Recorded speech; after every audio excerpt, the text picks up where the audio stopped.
الحمد لله رب العالمين والعاقبة للمتقين ولا عدوان إلا على الظالمين كالمبتدعة والمشركين وصل اللهم صل وسلم وبارك على أشرف الأنبياء والمرسلين نبينا محمد وعلى آله وأصحابه وعلى التابعين لهم بإحسان إلى يوم الدين إن شاء الله الرحمن.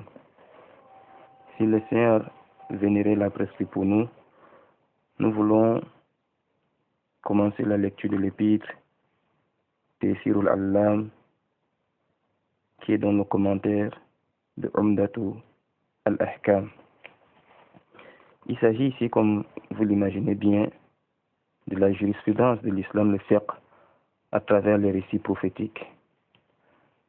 Il en est ainsi parce que si la connaissance d'Allah subhanahu wa ta'ala nous permet, à travers le tawhid, le respect de son unicité, d'estimer Allah à sa juste valeur, mais il va falloir toujours se commémorer la réalité d'après laquelle Allah subhanahu wa ta'ala nous a ordonné de lui vouer le culte unique, qui est l'adoration, sans lui donner des associés. C'est cette jurisprudence, effectivement, qui nous édifie et qui nous enseigne au sujet de l'adoration d'Allah subhanahu wa ta'ala. Car si on admet que l'existence d'Allah est quelque chose ancré en toute créature, la relation entre Allah et sa créature dépendra de la révélation. Car c'est le message révélé par Allah à l'humanité qui permettront aux gens de connaître qu'est-ce qu'Allah subhanahu wa ta'ala attend d'eux. Car Allah n'a pas créé l'être humain pour rien. Les hommes pensent-ils qu'on les a créés pour rien, sans leur donner des devoirs? Allah subhanahu wa ta'ala les réitère dans plusieurs endroits dans le Coran. Il est donc de ce point de vue d'une nécessité absolue de connaître la jurisprudence de l'islam afin d'adorer Allah subhanahu wa ta'ala à la clairvoyance, car Allah nous a donné deux ordres. Il n'y a pas trois, comme le signifie Cheikh Mohammed Nasruddin al-Albani dans Usul al-Da'wa al-Salafiyya. Il dit, Allah nous a recommandé deux choses. La première, c'est la science, et la deuxième, c'est la mise en pratique. D'ailleurs, on ne parle pas de science, sauf si on parle de la mise en pratique de la science. On ne conçoit pas que quelqu'un puisse apprendre quelque chose, sauf si ce n'est pour pouvoir pratiquer ce qu'il apprend. Sinon, l'apprentissage n'a pas de valeur s'il ne sera pas l'objet d'application. C'est à cause de cela qu'Al-Fudayl ibn Iyad rahimahullah, il disait Ma zala alimun jahilan hatta ya'mala bi ilmihi. L'érudit ne cesse d'être considéré comme un ignorant jusqu'à ce qu'il mette en pratique sa science. De ce point de vue, en se référant à la parole d'Allah, fa'lam annahu la ilaha illallah astaghfir li dhanbik, apprends, sache qu'il n'y a point de divinité digne d'être adorée en toute vérité sauf Allah, et implore le pardon pour tes péchés à travers tes propos et les actes que tu poseras pour bénéficier de ce pardon. Le grand érudit Mohammed ibn Ismail al-Bukhari, rahmatullah alayhi rahmatan wasi'a, a pris ce verset dans le Coran pour intituler un très grand chapitre dans son livre authentique. Il dit Al-Bab al-Ilm qabla qawl al-Amal, c'est-à-dire le chapitre de la connaissance avant la parole et l'action, dont les deux doivent venir, mais la science doit passer avant. C'est pourquoi nous allons lire les propos des érudits au sujet de la jurisprudence de l'islam, à travers cet ouvrage recommandé par tous les ulama de la sunna, à l'occurrence parmi les savants contemporains, Cheikh Al-Uthaymin, dans sa célèbre épître Yani Manhajiyyu Yawmiyan li Talb al-Ilm, la conduite, n'est-ce pas, journalière de l'étudiant. Comment est-ce qu'un étudiant doit se comporter? Après avoir cité son attachement au Coran, il a cité son attachement à la jurisprudence de l'islam, et il a cité ce livre Umda al-Ahkam. Lakin, pour planter le décor, nous voulons lire une biographie très très modeste de cet érudit. ترجمة المؤلف الإمام الجماعيلي. هذه ترجمة للمؤلف لخصناها من طبقات الحافظ ابن رجب رحمه الله فإنه قد أطال في ترجمته. Donc, cette biographie, nous l'avons extrêmement résumée dans l'ouvrage du grand imam Ibn Rajab al-Hanbali, c'est Tabaqat, mais lui s'est vraiment étalé pour parler de la biographie de ce très grand savant. Et comme vous le savez bien, la connaissance de la vie de ces gens-là est une portion très importante de la science qui implique une part considérable de la foi, car ce n'est que lorsque quelqu'un lit la biographie de ses pires prédécesseurs qu'il se rend compte qu'il ne vaut rien dans ce monde, qu'il n'a pas de valeur. Ça l'aide à l'humilité et ça le bâtit à chercher à suivre la trace. Car aujourd'hui, si je veux devenir un érudit, je n'ai qu'à me référer à cela dont on pointe du doigt par rapport à ce qu'ils possèdent comme savoir. Comment est-ce qu'ils ont procédé pour y parvenir?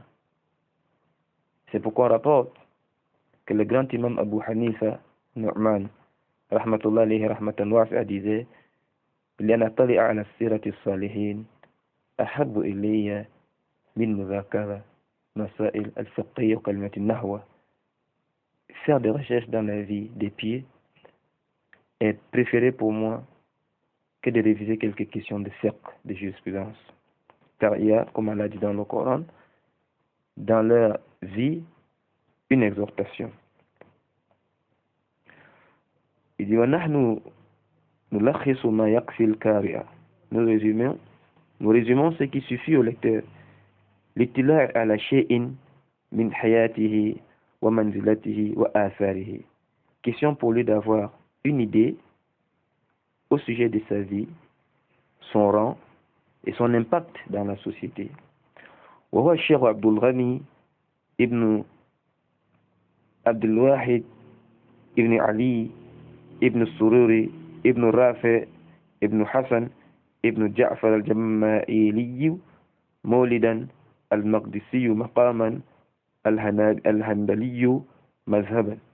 Voilà donc son nom qui chute sur le fait qu'il est né dans le Sham, dans la terre al-Jama'ili, mais il s'est installé avec le Maqdis,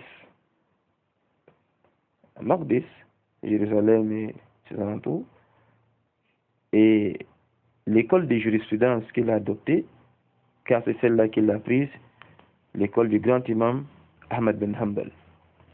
Il y en a qui sont Malikites, il y en a qui sont Ahnaf, il y en a qui sont Shafi'ites, et il y en a qui suivent aussi d'autres kibar ulama, que leur nom n'a pas atteint les frontières du monde comme ceci, mais qui ont des avis, parce qu'il ne faut pas se tromper, il n'y a pas seulement 4 écoles, et puis le suivisme des écoles aussi n'est pas une obligation, c'est-à-dire tranchée. On prend des écoles ce qui est de la révélation. C'est pourquoi tous ces imams eux-mêmes, ils avaient un propos qui était très répandu chez eux. إذا صح الحديث فهو مذهبي. C'est-à-dire, si un récit authentique, c'est mon école. Il n'y a pas de ta'assub. C'est pourquoi Charles Sam Ben Temia dans Majmou Fatawa des discours rudes pour ceux-là qui pensent que en dehors de ces 4 grands imams, on ne peut plus prendre la connaissance. Là, abadan. Charles Sam Ben Temia est resté longtemps en train de faire des fatawa sans tenir compte de cela. Quand quelqu'un atteint le degré de l'ijtihad, un degré très élevé, d'être capable d'interpréter le texte, il n'a pas besoin de calquer une réflexion dans un sujet d'effort d'une autre personne. Alors de ce point de vue, ولد في عام 541 هجري. Il est né en l'an 541 de l'Hégire. وكان سنه في سن الإمام المشهور الموفق ابن قدامة. On dit qu'il avait presque le même âge que le grand imam Ibn Qudama al-Maqdisi. هذا الرجل Yani, ça c'est, subhanallah, yani, les mots manquent pour parler de ce monsieur. L'un des plus grands savants du monde, son époque. Ibn Qudama, qui a écrit un livre qui ne peut pas manquer dans la bibliothèque d'un étudiant très avancé, Al-Mughni, dans le fiqh Al-Mughni. Mughni ibn Qudama, ils avaient l'habitude de dire Al-Mughni Yurni, c'est-à-dire le livre d'Ibn Qudama suffit. Wa baynahuma suhbatun wa zamalatun fi dirasa. Ils étaient des compagnons et des camarades dans les sciences. Illa anna al-muwaffaq yamilu ila al-fiqh wal muallif yamilu ila al-hadith. Sauf que le grand imam Ibn Qudama s'est beaucoup plus penché dans la jurisprudence de l'islam, le fiqh, alors que notre auteur, Abdul Ghani, lui, il s'est beaucoup penché sur le hadith, car c'est deux choses différentes. Même si entre les deux, il y a des spécificités, il y a des généralités. Mais on dit hadith faqih, hadith muhaddith. Ce n'est pas rare que quelqu'un puisse rassembler les deux, hein, tel que l'était Imam An-Nawawi et autres. Yani rahala jami'an ila Baghdad. Les deux ont voyagé à Bagdad, les talb al-ilm, pour chercher la science. Falakiya biha afadil al-ulama. Et ils ont pris connaissance des très grands érudits, ils ont rencontré les très grands érudits de Bagdad. Et puis il faut comprendre que Bagdad, l'Irak, n'a rien à voir avec ce qui s'est dit et ce que les ennemis ont transformé. Hein. L'Irak, c'est la terre du prophète Ibrahim alayhi salatu wassalam. C'est le califat d'Ali ibn Abi Talib. C'est la terre des grands ulama, Imam Ahmad ibn Hanbal, Imam Abu Hanifa, tous ces étaient en Irak. Sans perdre de vue que l'Irak a gardé tous les Qurra, grands lecteurs du Coran, et que c'est Omar ibn Khattab, lors de son califat, qui a fait les futuhat des deux grandes villes Basra et Koufa. L'Irak, c'est pas ce qu'on parle de l'Irak. Tous les quatre mazahib étaient bien imprégnés en Irak, car même si Imam Malik ne s'est pas rendu en Irak, son école était très répandue en Irak. Rahmatullah alayhi, rahmatullah wasi'a. Alors, ils ont rencontré des grands érudits en Irak. وهكذا فأخذ عنهم. Ils se sont abreuvés auprès de ces érudits. ومن مشايخهما في بغداد الشيخ عبد القادر الجيلاني. Parmi les érudits à Bagdad, c'est celui dont on vient de citer le nom, Ibn al-Munni.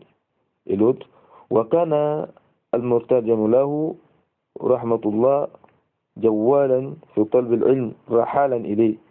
Celui dont nous sommes en train de faire la biographie d'Abdul Ghani al-Maqdisi voyageait beaucoup pour s'instruire de la science. C'est-à-dire, il ne restait pas sur place. Il marchait. Il comprenait que la science ne peut pas se déplacer vers toi, mais c'est toi qui dois se déplacer vers la science. Cette qualité qui a disparu chez les étudiants aujourd'hui, si tu ne donnes pas un cours dans son quartier, tu ne le verras jamais. Les savants ne se déplacent pas vers les gens. Là, ce sont nous qui devons nous déplacer vers la science. C'est nous qui devons nous déplacer vers la science.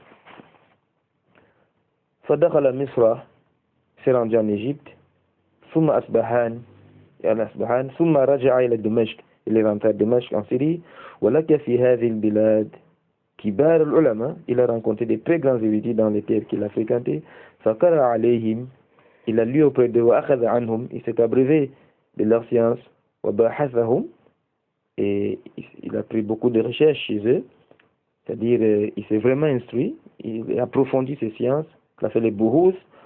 فلما استقر به التيار في دمشق, lorsqu'il s'est donc établi à Damas en Syrie, أقف على التدريس والتأليف والنسخ والإبادة.